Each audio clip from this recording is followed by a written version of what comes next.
Hi, it's back and one train.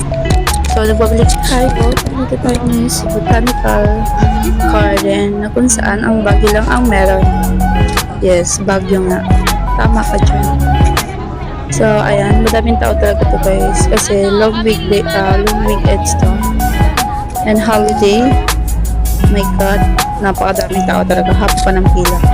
So, makikita nyo yung mga naka-dress dyan ng mga old woman native dress of Igorot. Model lang naman sila dyan guys. Binibigyan lang naman sila ng tip. Pero hindi sila part of the sa mismong garden na yun. Yung entrance, ito nakapasok na kami. Yes, nakapasok na kami. And pababa. Lalakad ka nito. So, pwede wheelchair kanan. Yes. Hey guys, iyon, pababa na kami sa Botanical Garden or Baguio Botanical Garden. So ito guys, pababa na kami ng hagdanan. Pwede dito ang naka-wheelchair dahil meron daanan sa wheelchair at meron din talaga hagdanan. So lahat pwedeng pumunta dito guys. And you know, ang ganda niya, nakaka-fresh.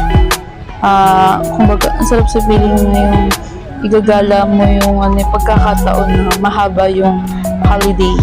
So, let's go. Pagkatapos na ito, yung tour guide namin magbibigay ng mga historical about what's in the statue and ano nga ba ang reason bakit nandun yung statue. So, let's go. Makinig tayo sa ating tour guide. Hi guys! Benguet Road, and it is now called Cannon Road. What is the representation of this? If you look at them, the sculpture has different looks, right?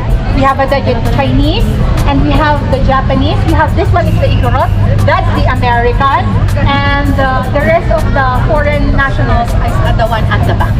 Okay, so this is called the builder, meaning they are the ones who built Baguio City, which started with Cannon Road. These people represents the ones who completed Cannon Road, the most important and most iconic access road to Baguio City. Okay, and it is now called the Zigzag Road. Ang dami ko ng daldal. I'm sure you want to go around, so let's go around. Please follow me. Okay. This one is very historic. That's why this place is now called Centennial Park. Why? I'll explain. This is the symbolism of Baguio being in celebration of our centennial celebration.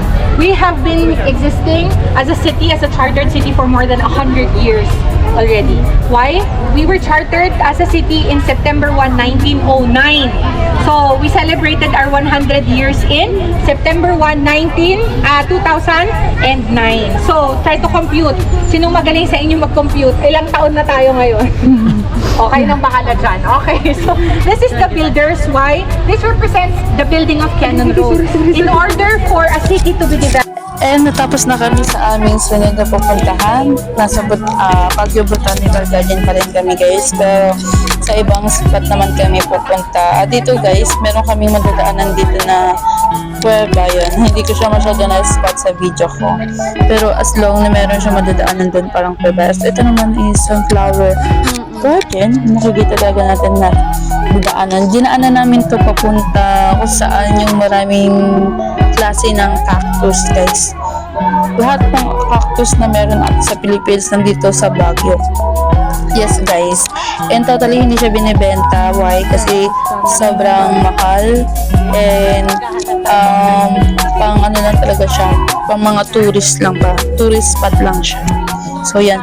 Pagkatapos na natin magsalita, bago tayo pumunta tayo sa tumatakbo kayo. Naiwan guys. Habang naiwan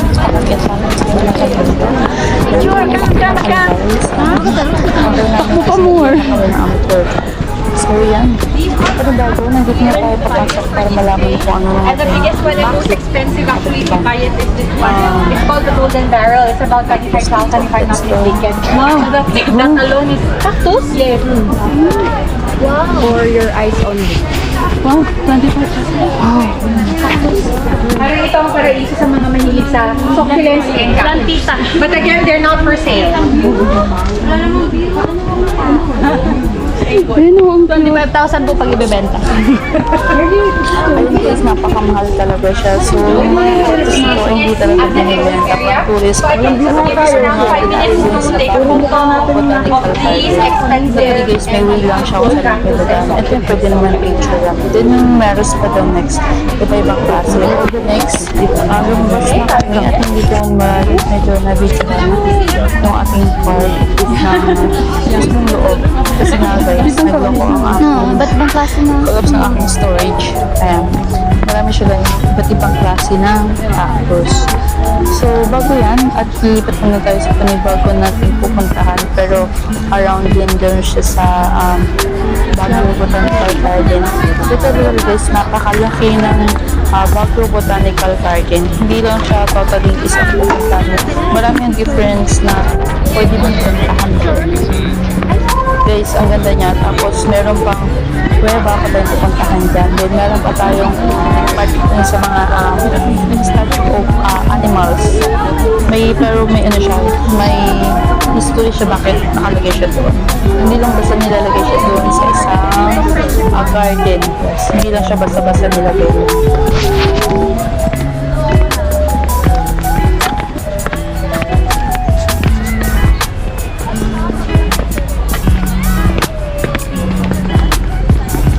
Again, this represents our Twin City partnership with Awan, Canada. And we are now entering China. Oo. Nakabidyo ko yan. Here. Chinese New Year. What is for your...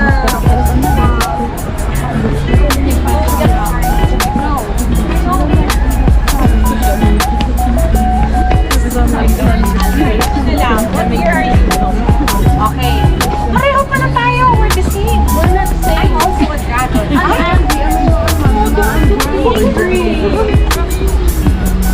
You will not be as handsome as you are if you're angry. I'm gonna take this screenshot you out. So I will give you 8 minutes to look for your animal sign and you read the and then fall down after party. Pig ka? Pig ka din? Ano ka? Taon mo ngayon. Yan. Kutaan mo ngayon. Cool na talaga itong mabuo na talaga ang nasa taas. Right, please follow me. So what did the sign say about you?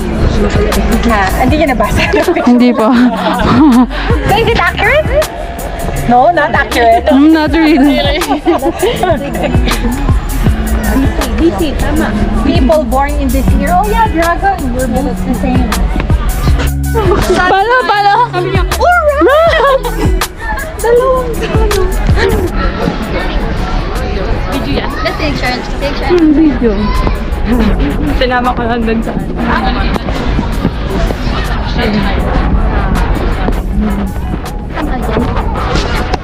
tayo sa Francisco Bridge, Japanese tunnel, Japanese Park. Several tunnels here in the Cordillera because the Japanese came here, diba? Since Cordillera has been penetrated by the Americans, the first thing actually that they found was Camp Johnny. And this is one of the longest tunnel that they built, but this one is now short, syempre sinorte na siya para hindi na tayo lalabas sa kabilang barangay.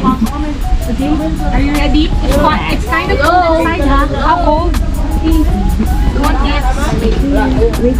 May nanggugulat, no? Flashlight. On yung flashlight. It's so dark in there. It's a black hole. Black hole. Black hole. Isa, pero t-shirt mo. Isa. Another position sa space shuttle. Ooh, amazing. Quiet. Amazing. So these are all manholes. So, that you receive before you fly.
Saan? Wait lang.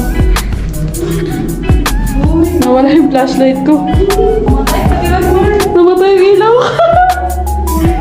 Wait, namatay. Yung sila, wait lang. Naiwan yung nasa likod. Di kasama namin yung... Ay, naligiwan. Huwag yung sumigaw kasi natatakot yung bata.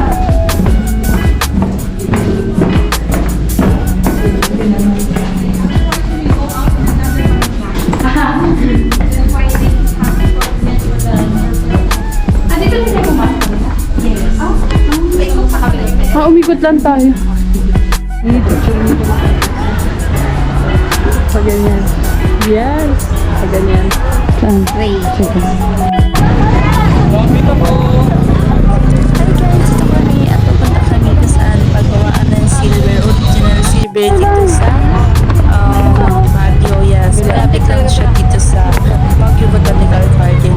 At mag-tour kami ng isa naming tour guide dito para naman sa Pilak Silver Craft Shop.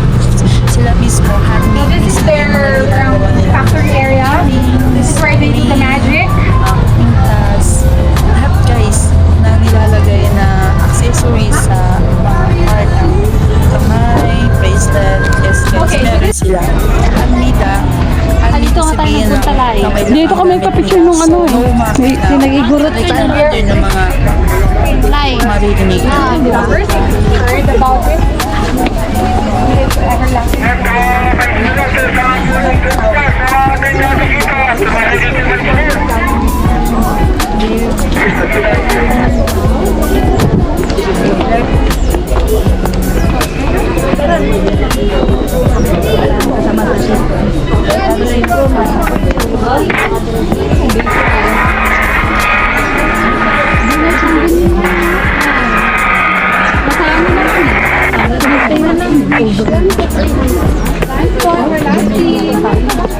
Pwede sulit yun. Ito lang napunta natin. Ganito.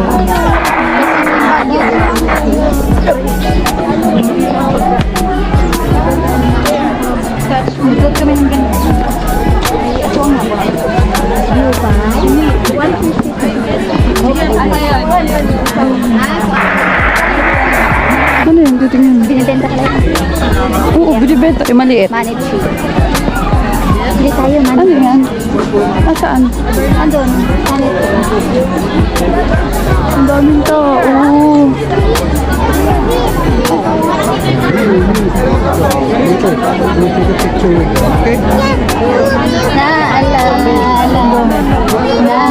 Naalala mo pa. Ang yak.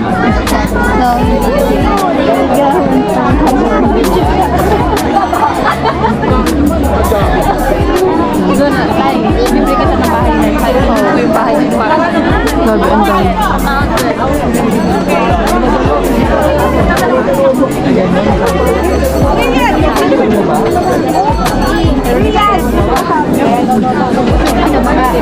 Mga tuko ako. Mga butik.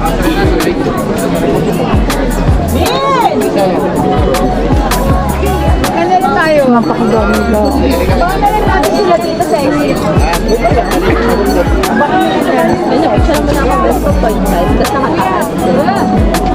Baka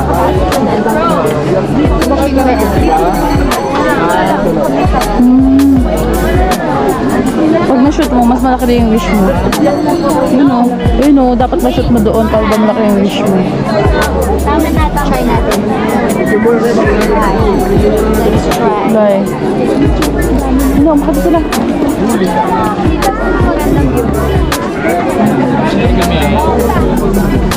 Ito kay ate. Ito ba dito sa entrance?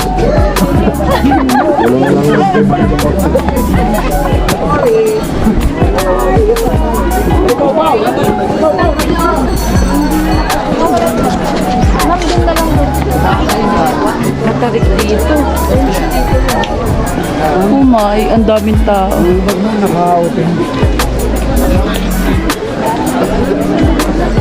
Grabe, ang dami. Shoot yan. Yung man na-shoot. Grabe, napakadaming tao. Long weekend.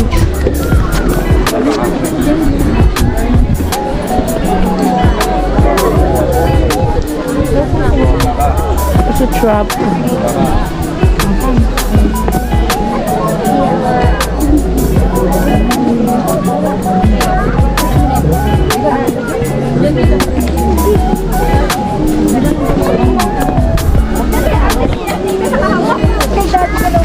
Napakadaming tao. Ay, grabe.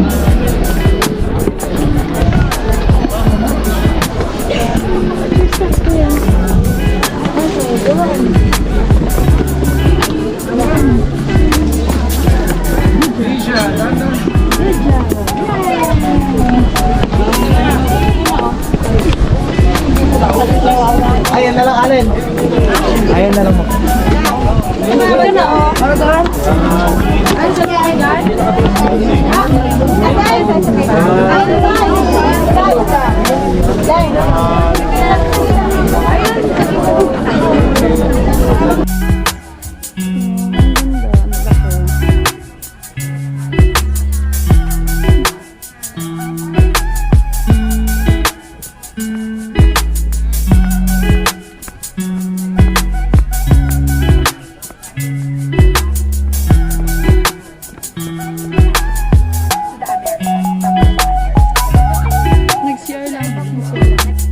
Specifically, Baguio Country Club, that was his idea.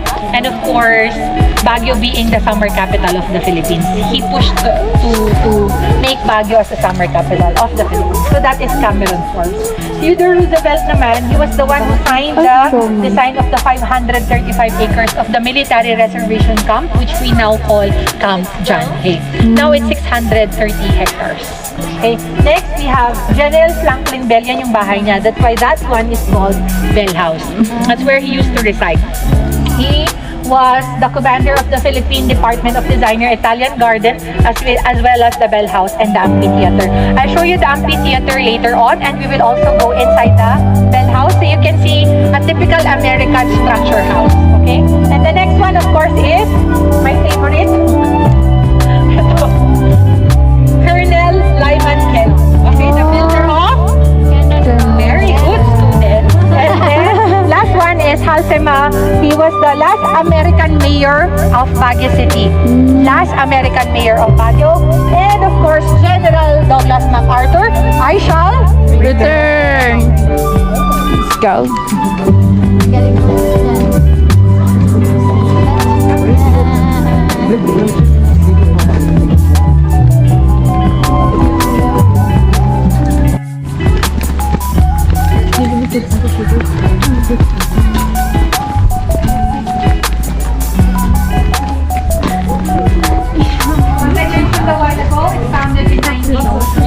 Developed in 1903, even older than Baguio itself. Okay?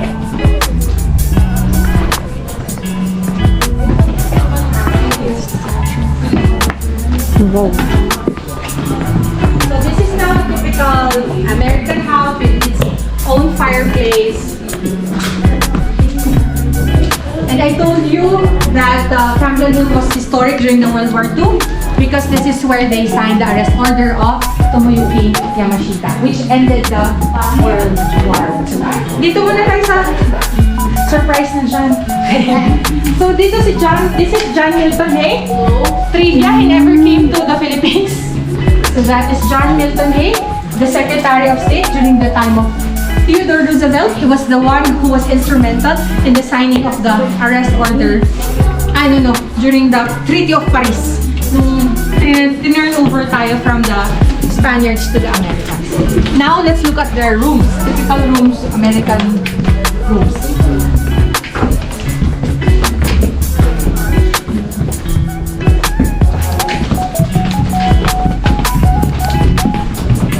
And now the master's bedroom. It has its own fireplace. And I heard that there are also spirits lingering around here. Oh my gosh. And sometimes they go with beautiful women. So if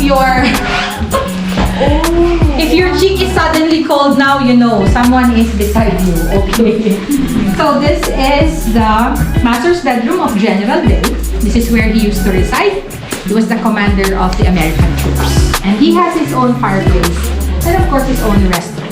Okay, is this original furniture? Of course not. No more now. Not the original entrance. And let me show you the view from the view of the...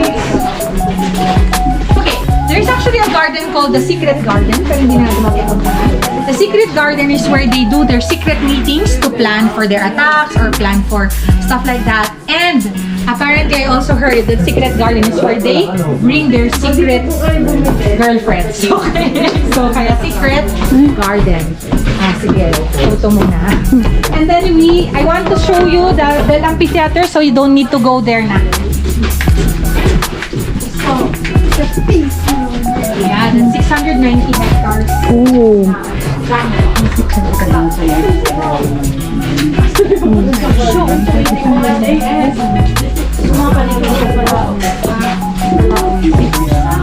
Okay, so ladies and gentlemen, this is the view of the Bell Amphitheater. So I don't want you to go walk past, so you can actually take a look at it from here. It's the amphitheater.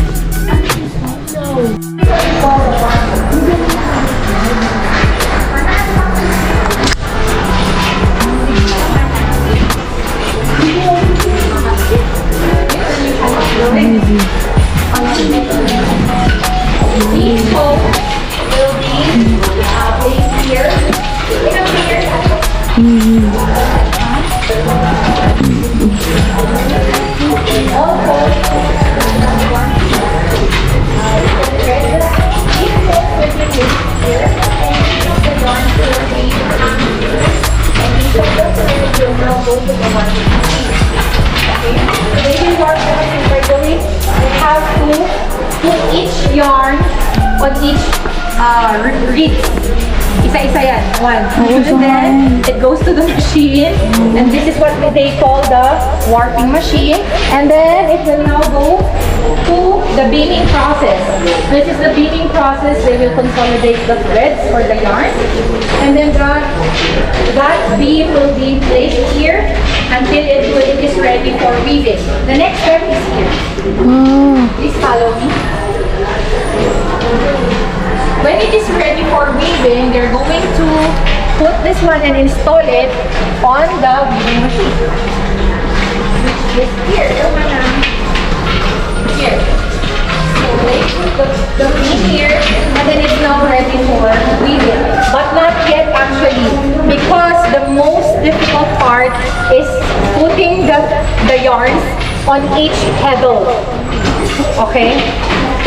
So kung ilang heddle to mana? Hindi ko alam, pero ilang inches? 32 inches. They have to put each yarn in each heddle. And then it will now go towards the reeds. One by one also. And then afterwards, that's the time that they weave it. Okay? So it's like a hand and feet combination, and it has been preserved, and it is the tradition, and it's very sturdy. The output would be like this.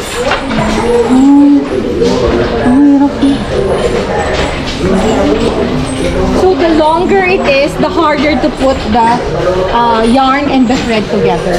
Okay? So after it was installed, there will be a thread which they will insert in here to bind the yarn together, and that's when the weaving starts, the intertwining of the yarn and the thread to come up with this kind of output. Just let's see how manual basket. So, isang piraso. Amazing. It's a hand and stitch combination.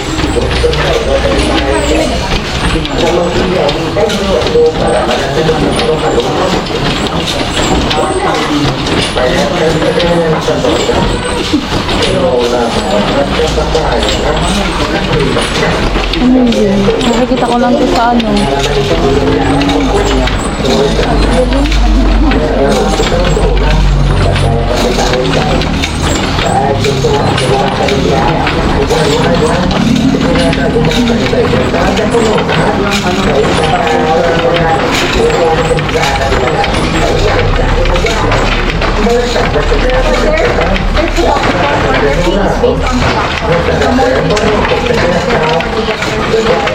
Now, it's about 26 women here who are local Filipino whose livelihood has been this one. So this is the livelihood to bring their children to school and to provide for their family. And it's all women. Most of them are Filipinos. Ang nito.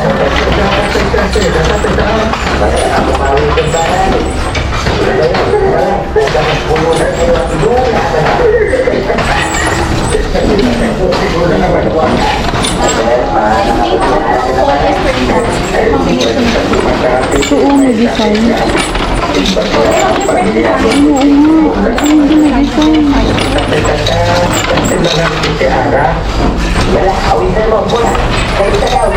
This is called the backstrap. This is called the upright loom weaving, because there's another style which wherein you're seated on the floor. It's called the backstrap. So nandito yun. I'll give you like 5 minutes and you can now go upstairs.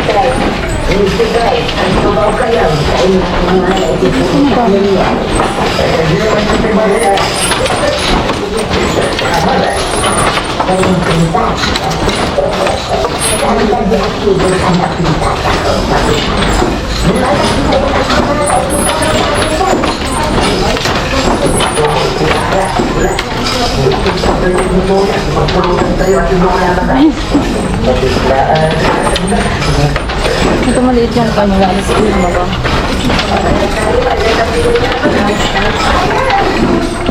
Amazing yun o, yung malapad. Nakita mo? Yung ano? Yung mahaba.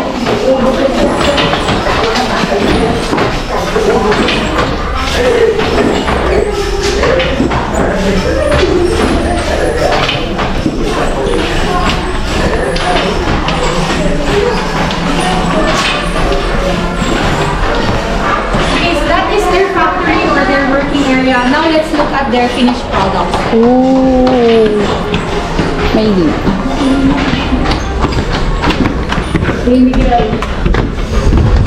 These are some of our instruments or musical instruments. We call this one the gong. And this is what we call this is like our basket in the past, or kayabang. The women would put this one on their back to carry the harvest. And of course, some of the crops that they got from their farms. So this is where they carry it. This is called kayabang. Of course, the normal size would be bigger, not this small. Especially this one, this is just a miniature. Okay. I'll just show you first the different attires of the Cordilleras before you go around. This is heaven for the shoppers. Heaven for shoppers.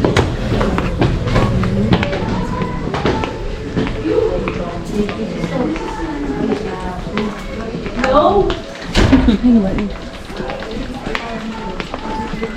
Please follow me.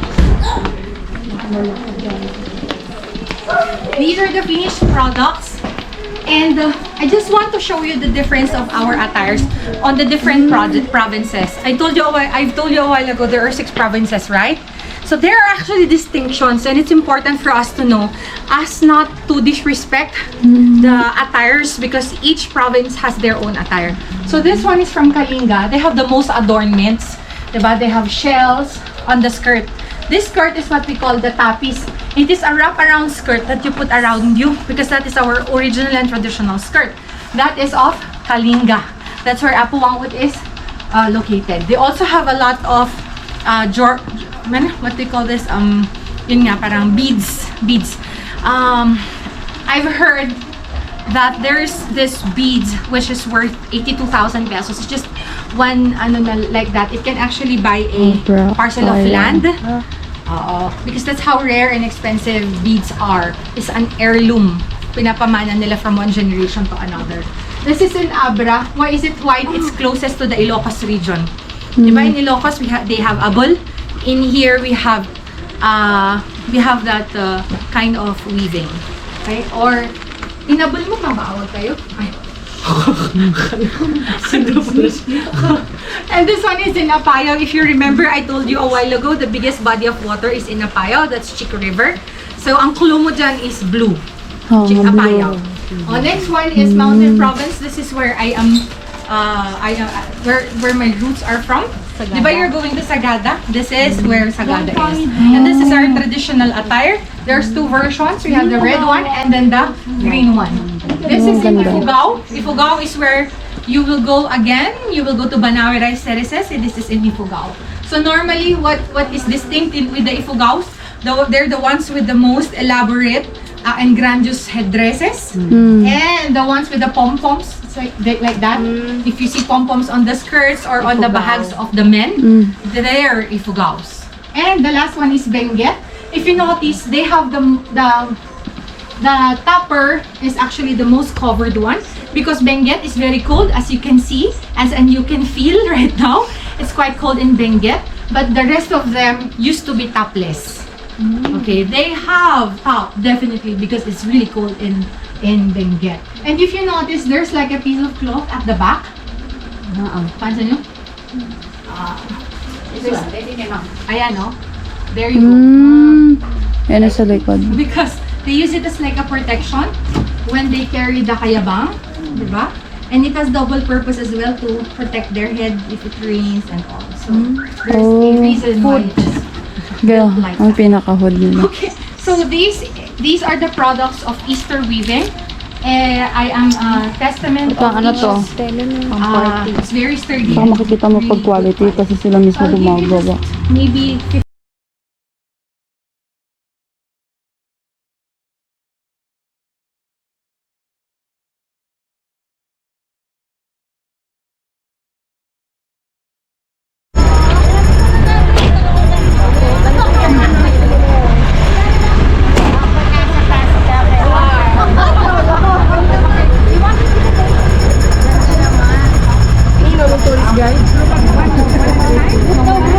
Uy, group. Thank you po. Sila.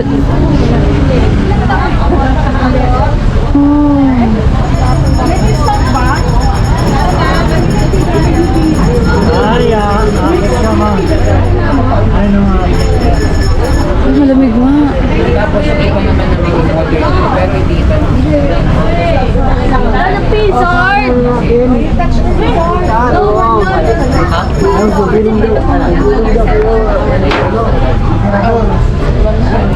Okay, Tamawan village, as I mentioned a while ago, Tamawan comes from the word Tamaw or Tanaw, which means a vantage point, because you can actually see the West Philippine Sea or the South China Sea from above.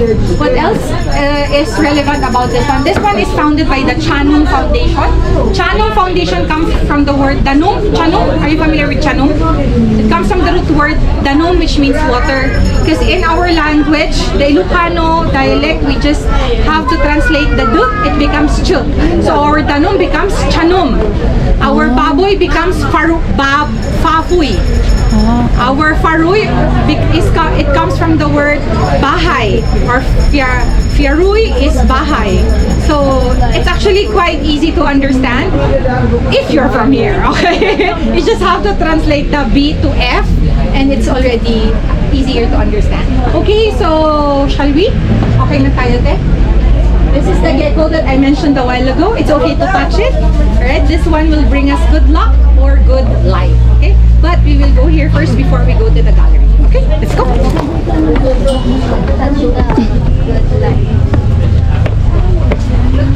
Good luck, Loja. Uy, ang lamig. Oo.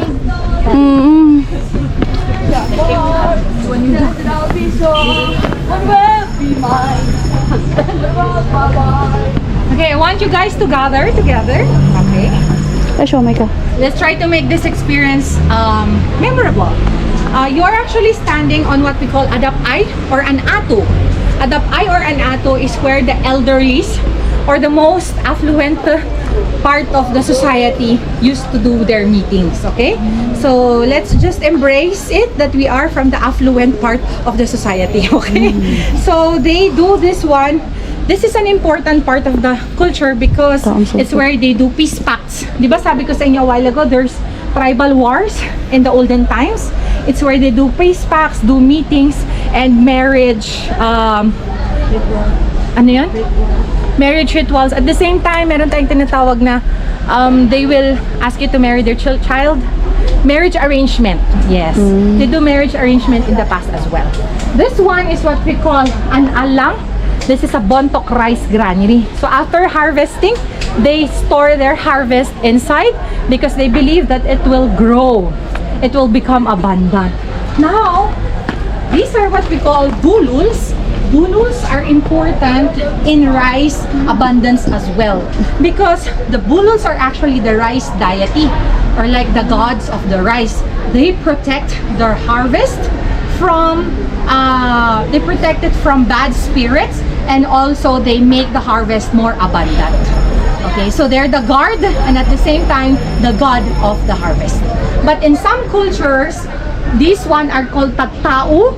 They're used for medical rituals or healing rituals. That's why you cannot touch every bulol that you see. Why? Because you don't know how it was used.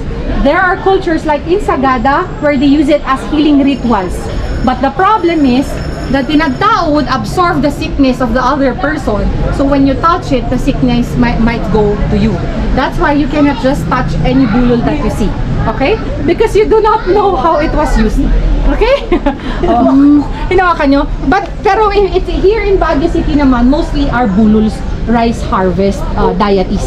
Not the tinagtao. But when you go to Sagada, you be careful. Because the illness might go to you, okay? Especially if it was used as a healing ritual. And how do you preserve it? They smoke it. They smoke it. So that the termites would go away and they won't destroy the house. So this is more than 100 years already. Okay. Now I will show you the difference of a Kalinga hut and an Ifugao hut. And please follow. This is quite big, right? For the Ifugao hut, you will be surprised. Very small. It's actually for rent. People rent this to stay for a night or so. Oh. Experience. Comfort room ulit? Ah, yes, meron. Just for experience, diba? So, papausukan nila yan para umalis yung mga termites.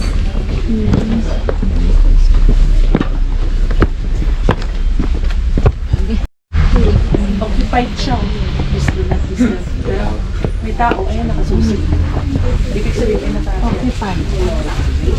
Let's go. This one, a while ago, I showed you the octagonal shaped house of the Kalingas, right? Now, this is the Ifugaos, four-sided. And it's quite cute, right? And if you notice, like an inverted pyramid.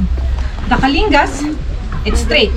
But this one is like an inverted pyramid. Tapos, syempre, yung shape na gano'n, diba? It can accommodate up to 4 people. Of course, in families in the past, it wouldn't matter if there's division or dividers, right? Now there are 3 layers as well. This is not the original post, okay? It's a shorter, but this one was replaced because of the earthquake and the typhoon. So this village has succumbed lots of storms as well. There were actually 8, but some were destroyed already because of these typhoons. Now, Kalinga, if you notice, there are stairs, and you can remove this one at night so that the snakes and the rats would not go in. The original leg of this one has a rat guard. There's a parang sphere na a circle here surrounding the leg. Why? Because it prevents the snake and the rats from going inside the household as well. Okay. And what else? Oh, if you notice, there is a lizard again, or a gecko. Because what is the symbolism of that for the Cordillerans? Good luck and good life. Okay, so this is a typical Ifugao hut. By the way, it's called Dokligan. It's a fertility hut. It means if you want to, if you want to have a baby with your boyfriend or your wife or your spouse, then bring him here. Okay, because traditionally for Cordillerans, having lots of children is actually an advantage for the family, and they prefer having more children because having more children means that you are richer. Why?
Ito, 150.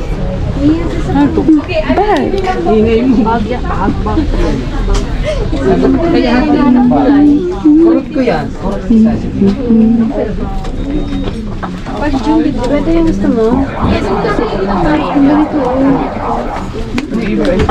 Sa'yo. One evil ay Yan.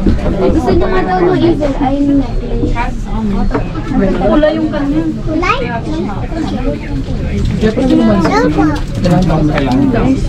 Hanapin mo yung letter. Kaso hindi niya kasi aesthetic. 30. Oh, 30 lang. Ito sa first time.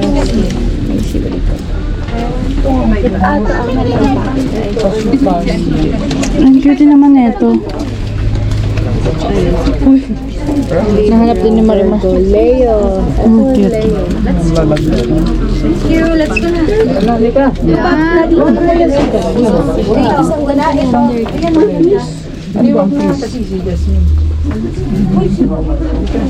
Urban. Ooh. Huh?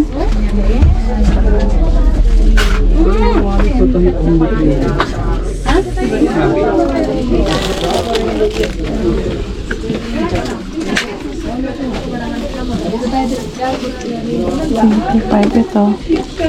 $35. Ayun yung mga addition sa $95. Pang beach tong mga ganito. Ano to? Bag. Ito sa likod. Ano to? Ano ba this? Cutie. Ah, sa ano?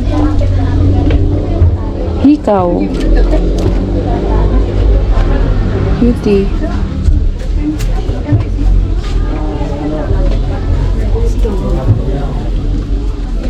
May Christmas Tulip. na nag-trust.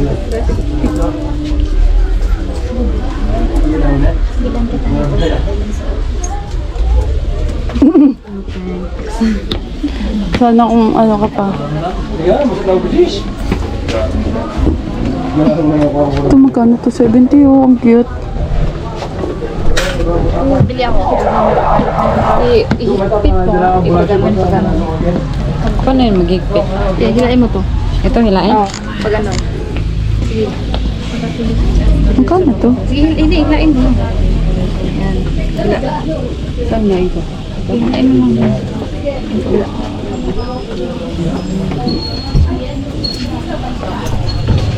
Magkano to? 50?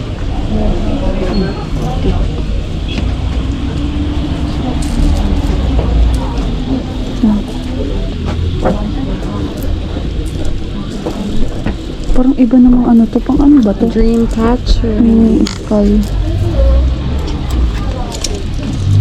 Ito pang wallet to. Magkano to? 35 lang.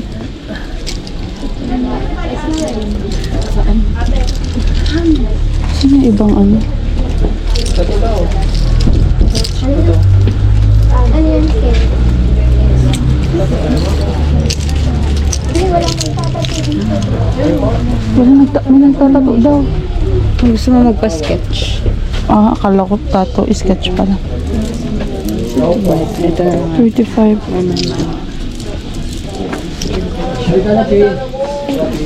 Yung katsa. Walang ibang letter. Ano to? Ano lang? Double.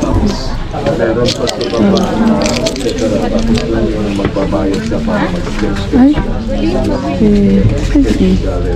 Z. H, B, E, F, G, H, I. I.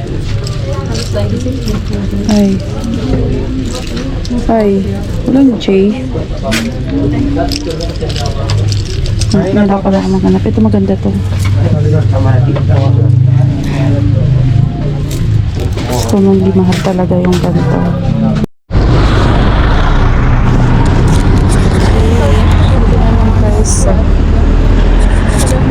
Strawberry farm. Let's go.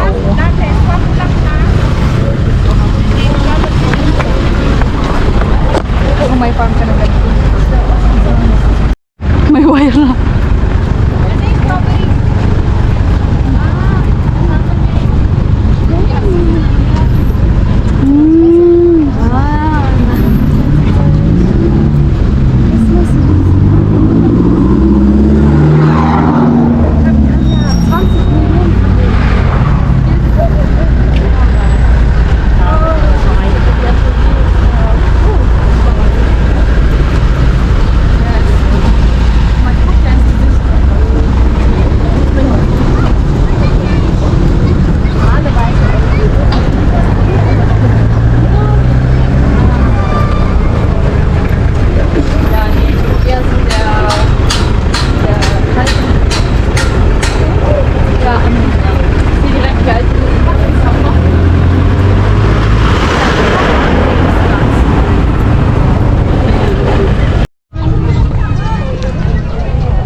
Ako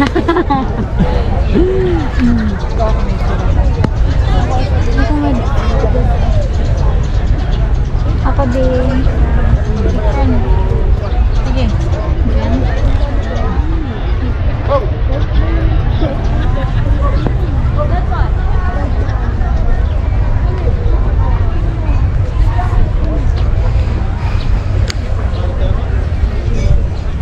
Okay na.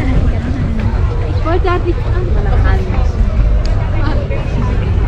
Siya green pa lang siya, oh.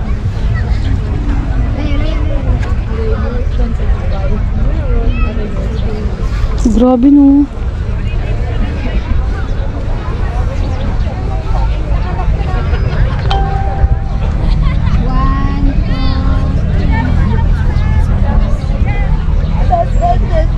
Pamto.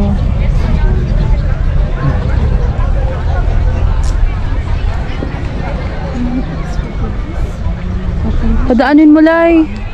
Wait a second. Cover that.